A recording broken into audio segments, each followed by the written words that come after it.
Andrew had been invisible his whole life, a homeless 12-year-old collecting bottles in Tucson's alleys, sleeping under bus shelters, eating from trash bins. Then one night, he heard crying behind a pawn shop a 6-year-old girl, nearly blind, lost and terrified. He gave her his last meal, carried her miles on his back. He had no idea she was Alice Creed, daughter of the most feared man in Arizona. When he walked into that biker compound with her in his arms, everything changed.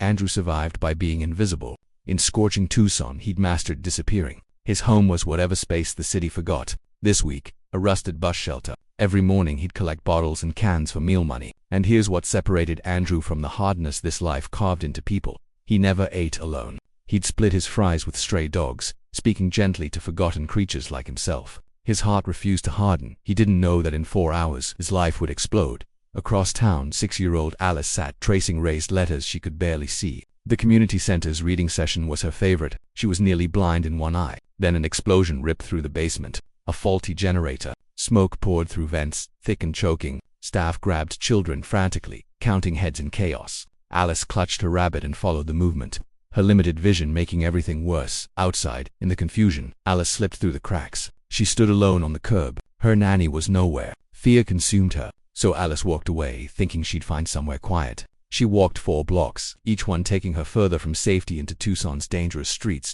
By sunset, Andrew was searching bins for recyclables. His backpack was light. In his pocket a sandwich, his last meal. Then he heard it, a sob, small and broken. He followed the sound. There, in the dust and fading light, sat a little girl, hair tangled, knees scraped, clutching a stuffed rabbit. Andrew's heart ached. He approached slowly, kneeling to her level. "Hey, are you hurt?" She looked up, eyes full of fear. "I can't find my nanny. I don't know where I am." Andrew pulled out his sandwich, his only food. "You can have this. You're safe with me." She took it. Fear softened into trust. He led her to his bus shelter, spread his hoodie on the ground, gave her light from his battery lantern. As night deepened, Andrew understood she needed real help. "Come on, we're going to find someone who can help you get home." He knelt down. "Climb on. It's a long walk." Her arms wrapped around his neck, mile after mile. Andrew's body screamed in pain, but Alice's arms stayed wrapped around his neck, trusting completely. Then, passing a grocery store, Andrew heard a radio. 6-year-old Alice Creed, daughter of Jackson Creed, president of the Tucson Hells Angels chapter, has been reported missing. The name hit like a physical blow. Alice Creed, daughter of Jackson Creed, president of the Hells Angels. Everyone knew about them. These were not people you messed with. And Andrew was carrying their president's missing daughter through the roughest part of the city. Fear crashed through him in waves. What would they think? Behind him Alice stirred, arms tightening. She had no idea what her name meant. She just knew Andrew had fed her and carried her. Andrew's gentle heart made the decision. It didn't matter who her father was or what might happen. What mattered was getting Alice home. She had trusted him. He wouldn't betray that trust. He asked for directions to the compound. The man said he was crazy but pointed east. Andrew kept walking. The rumble of engines grew louder. Andrew rounded a corner and saw the compound behind chain-link fence and razor wire. Dozens of motorcycles gleaming under and the men, maybe 50 bikers in leather cuts, searching for a lost child. Every instinct screamed to turn back, but Alice mumbled about her daddy. Andrew kept walking. A biker saw him first. "Hey, someone's here." Heads turned. Men ran toward the fence. "Is that her? Get jocks." Andrew stopped, trembling. Alice woke. "Where are we?" "You're home. You're safe now." The gate opened. Bikers poured through. Then the crowd parted. Jackson Creed, 6'4", broad-shouldered, commanding, his eyes wild with fear and desperate hope. Jackson walked straight toward them, then dropped to his knees. This massive man fell to the ground and reached for his daughter. "Alice, Alice, baby. Daddy." Alice's arms released. Jackson lifted her from Andrew's back, holding her like she might disappear. Alice sobbed. "I got lost, Daddy. I was so scared." "I know, baby. I'm here now." Tears ran down weathered cheeks around them. Andrew swayed, exhausted. His job done. He stepped backward. Jackson looked at him. Really looked. A homeless boy, you could see it in every detail. Scrawny, underfed, trembling, but also the boy who saved his daughter. Jackson stood, still holding Alice. "Come with me. You're not going back to the streets." Andrew couldn't process the words. "You saved my daughter's life," Jackson said. Hand on Andrew's shoulder. "You carried her miles, fed her, kept her safe. You think I'm letting you walk away with nothing?" Andrew's eyes filled with tears. "I don't have anywhere else to go." "You do now," Jackson said. Within a week, Andrew had eaten more meals than in 6 months. The bikers treated him like family. Marcus taught him about engines. "You've got good hands. That matters." They fought bureaucracy to get him into school, bought supplies, got him glasses.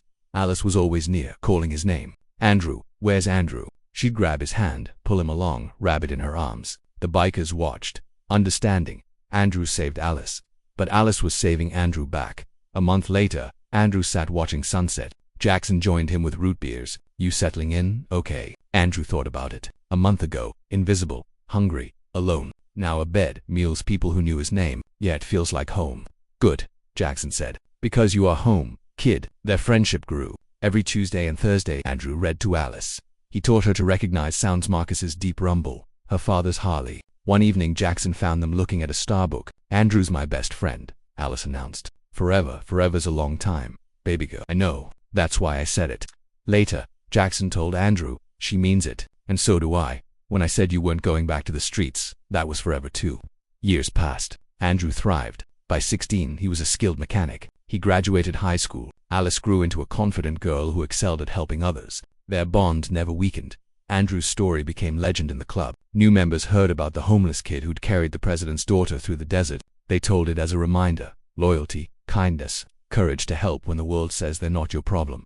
One act of kindness created ripples. Andrew didn't just join the Hells Angels, he changed them. They started noticing homeless kids, connecting them with help. If you saw a kid who needed help, you helped. Andrew's gentle heart remained intact. He still fed strays, helped neighbors, noticed invisible ones. But now from strength, not desperation. He had family reminding him daily he mattered. The Hells Angels gave Andrew everything: safety, education, purpose, love. They recognized someone worth saving. In return, Andrew reminded them why their values mattered. Andrew saved Alice's life that night. But in saving her, he found his own. The family created from one moment of compassion proved something. Sometimes the people society fears most understand protection, loyalty, and family better than anyone else. This story challenges what we think about people society tells us to fear. These men saw a homeless child and didn't look away. Their code wasn't just words, it was action. Andrew survived years in plain sight. Nobody saw him until Alice needed him. His gentle heart existed because of his homelessness. He understood being forgotten, and that drove him to act when others walked away.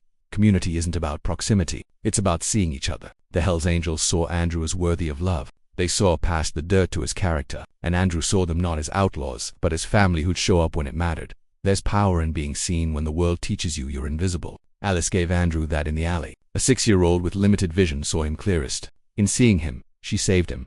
This story is a reminder. Kindness creates ripples we can't predict. One moment of choosing to see someone can change their life's trajectory. Community exists wherever people build it. Family is defined by action, not biology. Sometimes in the darkest alleys, a homeless boy and lost girl find each other at exactly the right moment and create something beautiful from shared brokenness. Sometimes salvation comes from the most unexpected places.